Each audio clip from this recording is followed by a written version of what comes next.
Hi, it's Gina for the Lenovo Tab M10 Plus, and I'll show you how to turn on Always On Display feature on this device.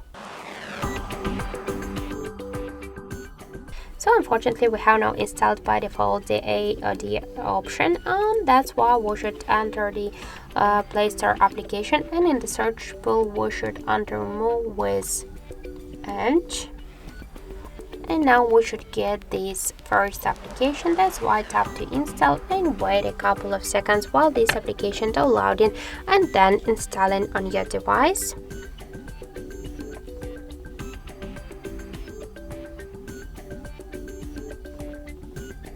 Now we just should open the application. Let's just turn it and tap to draw our apps.